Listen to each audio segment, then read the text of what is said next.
कभी कभी ऐसा लगता है ना कि हम कहीं खो गए हैं, बहुत बेचैन हैं, या शायद हमारे अंदर ही कोई बहुत गहरी कमी है। ये एक ऐसा सवाल है जो हम में से कई लोग खुद से पूछते हैं, लेकिन अक्सर चुपचाप।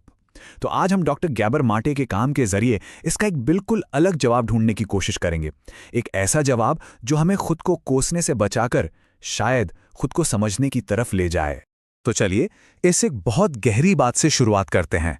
डॉक्टर माटे कहते हैं, असल में आप में कभी कोई खराबी थी ही नहीं और ना ही आज है। कोई भी इंसान टूटा फूटा सामान नहीं होता। बस एक पल के लिए इस बात को सोचिए, क्या हो अगर हमारी सारी परेशानियां, हमारी सारी मुश्किलें हमारे अंदर की किसी कमी की वजह से नहीं, बल्कि हमारी जिंदगी में जो कुछ हुआ उस पर एक बिल्कुल नेचुरल रिएक्शन हो।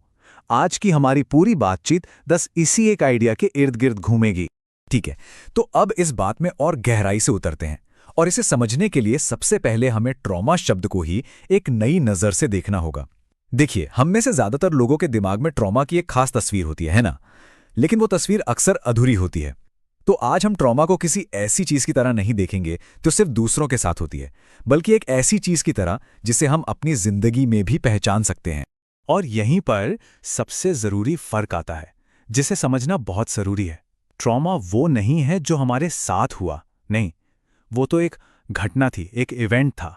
ट्रॉमा तो वो है जो उस घटना की वजह से हमारे अंदर हुआ। ये वो मनोवैज्ञानिक घाव है जो अंदर रह जाता है, जो दिखता नहीं। तो ट्रॉमा असल में है क्या? ये एक मनोवैज्ञानिक घाव है।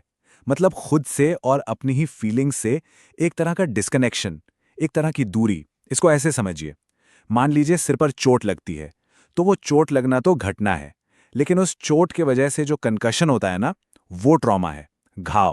अभी जो मनोवैज्ञानिक घाव हैं, ये दो मेन तरीकों से बनते हैं। एक तो उन चीजों से जो हुई लेकिन जिन्हें होना नहीं चाहिए था, और दूसरा उन चीजों से जो होनी चाहिए थी लेकिन कभी हुई ही नहीं। ये दोनों ही बातें घाव छोड़ जाती हैं। तो सबसे पहले आते हैं वो जिन्हें डॉक्टर माटे कहते हैं बिग टी ट्रॉमा।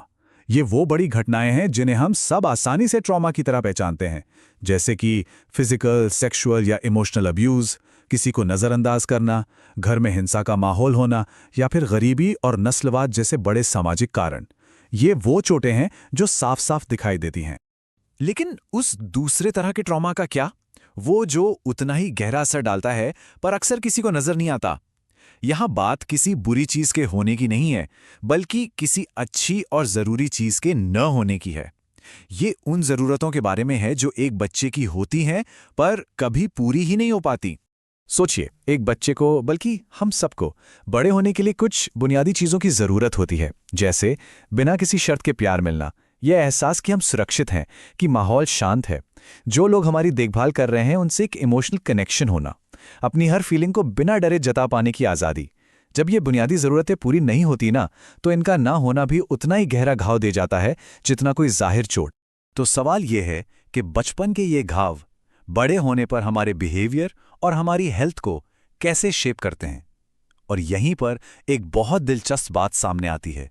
हम देखेंगे कि कैसे जिंदा रहने के लिए अपनाई गई हमारी ब्रिलियंट स्ट्रैटेजीज बाद में जाकर हमारी जिंदगी के मुश्किल सिम्टम्स बन जाती। देखिए, हम बड़े होकर जिन चीजों से जूझते हैं वो अक्सर हमारी पर्सनालिटी की कमजोरियां नहीं होती। वो तो असल में बचपन में मुश्किल हालात से डील करने के लिए बनाए गए स्मार्ट तरीके होते हैं। जैसे अगर किसी को अनकंडीशनल एक्सेप्टेंस यानी बिना शर्त के प्यार नहीं मिला, तो वो बड़ा होकर पीपल प्लीजर बन सकता है, मतलब हर वक्त दूसरों को खुश करने की कोशिश में लगा रहता है। या अगर बचपन में सुरक्षा और शांति का माहौल नहीं था, तो बड़ा होकर इंसान हाइपर विजिलेंट यानी हर वक्त चौकन्ना और एंग्शियस रह सकता है। समझने वाली बात यह है कि ये कोई पर्सनैलिटी ट्रेट्स नहीं है, ये सर्वाइवल स्ट्रैटेजीज थी। अपनी फीलिंग्स को अंदर ही अंदर दबा लेना या हमेशा दूसरों को खुश करने में लगे रहना, ये सब कभी खुद को बचाने के लिए बहुत ज़रूरी तरीके थे। और धीरे धीरे ये तरीके हमारे मन और शरीर का हिस्सा बन गए। और ये असर सिर्फ दिमाग तक ही नहीं रहता। ट्रॉमा हमारे शरीर में भी असली फिजिकल चेंजेस लाता है, जिन्हें मापा जा सकता है। ये शरीर में इन्फ्लेमेशन माने सूजन बढ़ाता है, कॉर्टिसोल जैसे स्ट्रेस हार्मोन्स को बढ़ाता है और हमारे इम्यून सिस्टम को कमज़ोर करता है। और इन सब की वजह से आगे चलकर गंभीर बीमारियों का खतरा भी बढ़ जाता है। तो इस पूरी समस्या को समझना हीलिंग का पहला स्टेप है। और अच्छी खबर यह है कि इससे बाहर निकलना बिल्कुल मुमकिन है, और इसकी शुरुआत एक बहुत ही सिंपल लेकिन बहुत गहरे बदलाव से होती है। खुद को जज करने की जगह खुद के बारे में जानने की जिज्ञासा से।